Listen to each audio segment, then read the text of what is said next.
Bueno, después de haber terminado con todo lo que es el enorme, el gran y diverso reino protozoa, vamos a entrar en forma directa a lo que es el reino animalia. Recordemos, siempre dentro del gran dominio Eucaria tenemos el reino protozoa por un lado y el reino animal o animalia por otro, donde va a estar la mayoría de los animales que convencionalmente conocemos. Son todos eucariontes, obviamente, ¿no?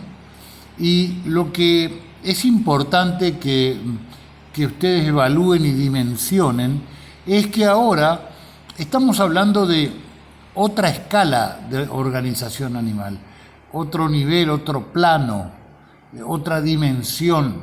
Eh, Hasta ahora los animales que habíamos los seres vivos eucariotas, protozoas, no animales, que habíamos estudiado, eran organismos unicelulares, que realmente dominaron la Tierra durante muchísimo tiempo.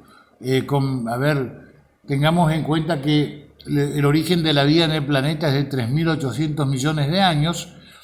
Hace 1.400 millones de años aparecieron los primeros eucariotas, o sea que durante 2.400 millones de años este fue un planeta habitado únicamente por bacterias. Recién las células eucariotas aparecen hace 1.400 millones de años. Y los primeros seres o animales o plantas pluricelulares, o sea, cuyo cuerpo estaba constituido por más de una célula eucariota, recién aparecen hace escasos 650 millones de años.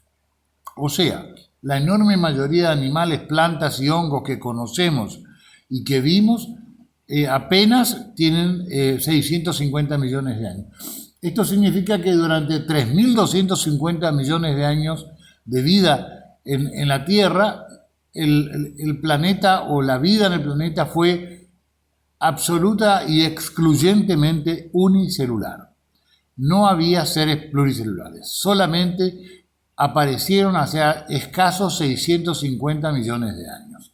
Así que somos relativamente nuevos en el planeta.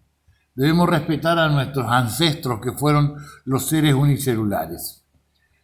Pero vamos a ver que la pluricelularidad no es un proceso simple, no ocurre por generación espontánea, sino que genera o se dispara a partir de un proceso de evolución de la vida en el planeta. Y ya vamos a ver cómo se va dando y por qué razón se genera la pluricelularidad.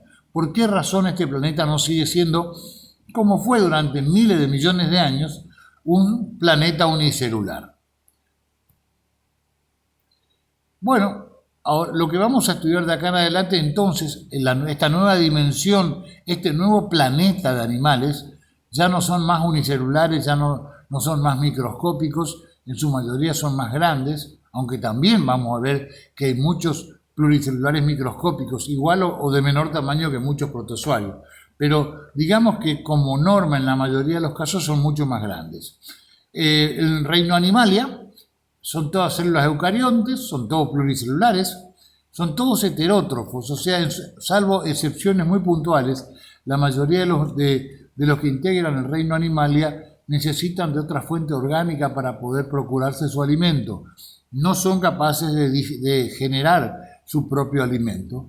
Y obviamente, al igual, a diferencia de las plantas y de las bacterias, la célula eucariota del reino animal no posee esa segunda capa más externa y más rígida que lo protege, que se llama pared celular, sino directamente la célula eucariota del reino animal, de los tejidos de los animales, no posee pared celular y es solamente membrana celular. Bueno, ahí vemos el ejemplo de un insecto, en el caso de un saltamontes, una langosta, una araña. Y fíjense, uno mide en base a la difusión y a la cantidad de animales de seres vivos que adoptan determinado plan, si es exitoso o no, ¿no es cierto? Y acá podemos ver que los animales unicelulares que hemos descrito, que conocemos, son alrededor de 60.500 especies. Los parasaurios, que son algunos animales que están en la transición y que tienen pocas células, pero ya dejan de ser unicelulares, alcanzan 10.000. Y los metasauarios verdaderos o eumetasuarios, o sea, animales pluricelulares cuyo cuerpo está constituido por tejidos, ascienden a 1.323.470 especies. Así que lo que pueden ver acá en color azul es todo los eumetasuarios. Los unicelulares son estos que están en color gris o gris claro, blanco, y los que están en azul oscuro son los parasaurios. Así que de esta manera podemos ver a las claras que el esquema de organización eumetasuario pluricelular con células eucariotas ha sido el más exitoso, por eso es el más numeroso. Bueno, acá vemos cómo se organiza en el árbol de la vida, donde están los diferentes grupos, ¿no es cierto? Como lo que está en amarillo representa a todos los grupos animales que se ubican dentro de los eumetasuarios. Aquí, como en porífera y nidarios, representa los parasaurios. Bueno, hoy nos hacíamos la pregunta, ¿por qué evolucionó el mundo hacia la pluricelularidad y hacia la formación de seres con tejidos? O sea, compuestos por muchas células. Y no siguió, como hasta ese momento, siendo un planeta de vida habitada por seres unicelulares. ¿Por qué la Tierra dio este giro? ¿Por qué la vida en el planeta dio este vuelco? Y sin dudas, hubo necesidad de aumentar el volumen de aquellas células que eran microscópicas. En su enorme mayoría, los unicelulares son microscópicos. Y la única forma de aumentar el volumen que encontraron fue agregar más células. No aumentar el tamaño de una sola, porque no era eficaz, biológicamente hablando, pero sí agregar más células a los organismos vivos. Y por otra parte, la necesidad de especializar esos tejidos, ese nuevo esquema de organización de los seres corporal de los seres vivos, que pasaron a formar tejidos, o sea, seres formados por muchas células, pasaron a ser mucho más eficaces y pasaron a especializarse, digamos, ¿no es cierto? Ciertos grupos de los tejidos se especializaban para alguna función, respiración, excreción, reproducción. Había una distribución del trabajo y una especialización de los tejidos que formaban parte de esos organismos. ¿Cuál era la razón? ¿Para qué? ¿Para qué evolucionar a la pluricelularidad si en aquel tiempo, hace tantos miles de millones de años, la vida era pasible en este planeta para los unicelulares? Porque llegó un momento en que era necesario conquistar nuevos espacios biológicos. Había que ocupar nichos libres de nichos ecológicos o biológicos libres que hasta ese momento no estaban ocupados.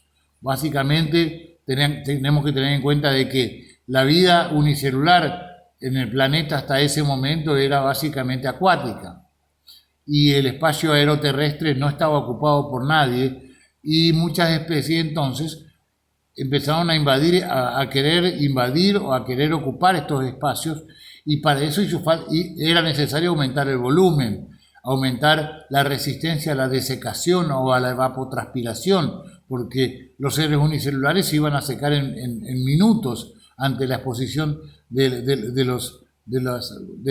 sol y de los inconvenientes que genera el espacio aeroterrestre. Entonces eso necesitó imperiosamente, empujó necesariamente hacia la formación de seres de mayor tamaño y para tener mayor tamaño lo hacían a través del agregado de células, o sea, de la formación de tejidos para ocupar esos espacios libres.